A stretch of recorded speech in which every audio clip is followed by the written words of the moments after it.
Básicamente lo que estábamos hablando recién está la apertura de diafragma, la velocidad de obturación o shooter y el ISO, ¿no? Estos son los tres factores más importantes para la exposición de una fotografía.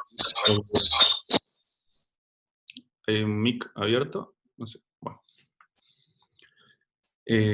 Acá, por ejemplo, este es como el resumen y el gráfico que más les va a servir para tener en cuenta estas cosas. Es bastante claro, pero lo vamos viendo.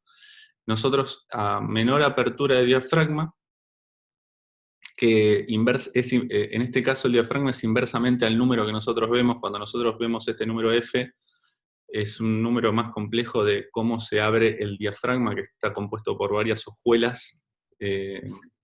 Es un dispositivo que abre y cierra en diferentes cantidades y por la geometría se determina un número F, que cuanto más grande, es más cerrado la apertura.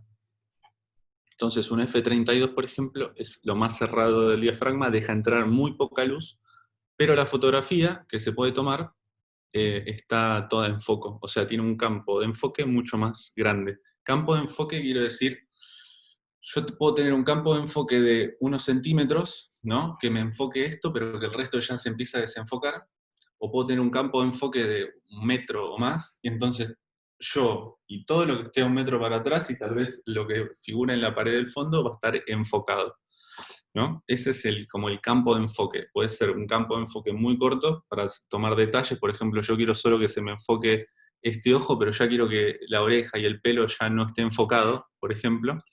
Tengo un campo de enfoque muy específico que sirve para fotografías. Puede servir que yo quiero tomar un detalle nada más de alguna cosa. Entonces me sirve que esté con un campo de enfoque muy corto. O necesito que todo esté en foco. Por ejemplo, yo quiero tomar una fotografía de un paisaje, quiero que todo esté en foco, ¿no? Quiero que esté el árbol que está más cerca y el árbol que está más lejos, y las nubes, quiero que esté todo en foco. Entonces trato de utilizar una apertura mucho más cerrada, en este caso un número F mucho más alto, ¿no? ¿Se entiende? Y cuando voy agrandando la apertura de diafragma, voy achicando el número F, por ejemplo 1.4, 1.8, hay muchos lentes que, por lo general, los lentes más comunes están entre 3,5 y 4, pero hay lentes que pueden abrir un número F, un cuarto o un octavo, 1,4, 1,8 o 2. Yo lo que genero ahí es recibo mucha más luz, o sea, son aperturas que me permiten trabajar con menos luz, porque absorbe mucho más luz por la apertura que tiene el diafragma, pero genero esto, ¿no? Genero campos de enfoque mucho más cortos. O sea, yo con una apertura de 1.4 o 1.8, yo lo que voy a hacer es tener mucha más luz, pero voy a poder enfocar un segmento mucho más corto de algo. Entonces el resto sale desenfocado, que algunas veces está bueno, porque no quiero que se vea mucho el fondo. Entonces utilizo esto, ¿no? Utilizo estas aperturas.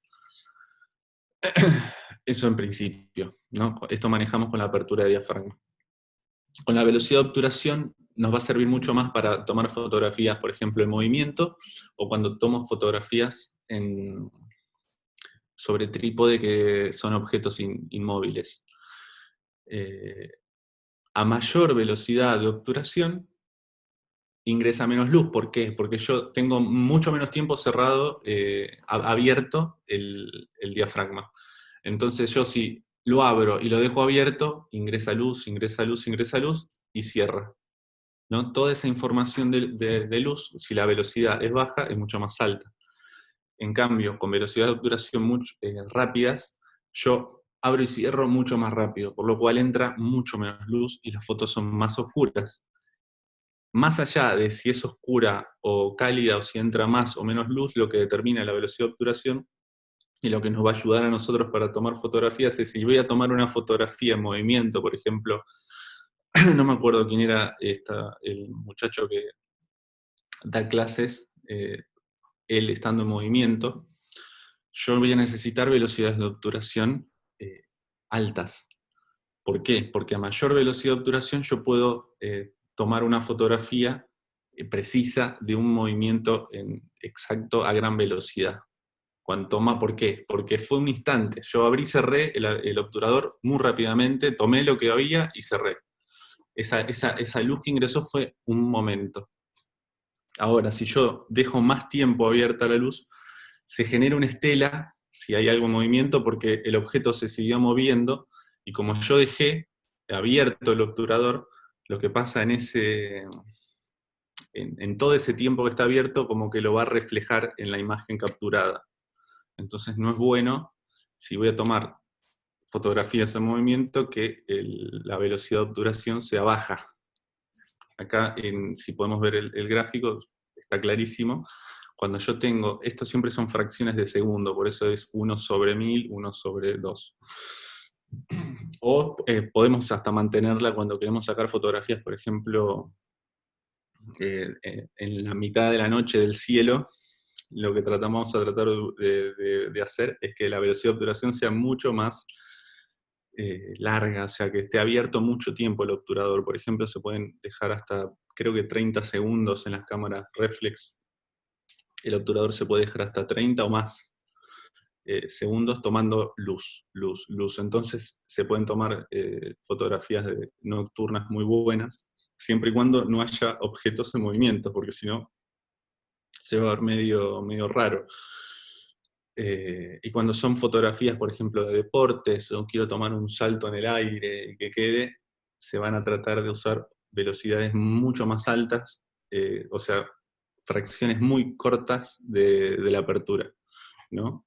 Que abra y cierre lo más rápido posible, por ejemplo, 1/1000, 1/500, eh, para generar esto, ¿no? Como evitar que sea nítida la imagen y evitar ese borroneo de algo que esté en movimiento. Entonces, por ejemplo, en fotografía de deporte se utiliza siempre una velocidad de obturación alta para evitar esto, que se vea una imagen borrosa o corrida y que sea una velocidad con alguien corriendo y que se vea nítida.